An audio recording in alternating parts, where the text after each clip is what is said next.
जय श्री राम। सुशील कुमार मल्लिक, श्रीराम सेवा समिति ट्रस्ट अध्यक्ष। प्रत्येक वर्ष भाई वर्ष भी आमर श्रीराम नवमी 3 दिन धरी पालन कर आज तार शेष दिन बा उद्यापन दिवस। ये दिवस आम समस्त हिंदू किपरि जागृत हेबे एवं राम कार्य नियोजित हेबे से विशेष आकर्षण जो शोभा यात्रा रखिलु से शोभा यात्रा आज शेष दिवस पहुंची तेणुक नगर परिक्रमा कर श्रीरामचंद्र महाप्रभु आज विदाय नेबे।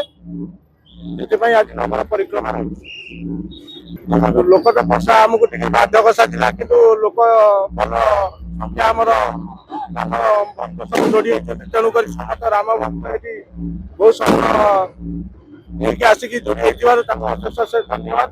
तेणुक आर वर्ष केमी उन्नति उन्नति कराब ता प्रति भी आम बस परवर्ती बैठक माध्यम पुनरावृत्ति कर।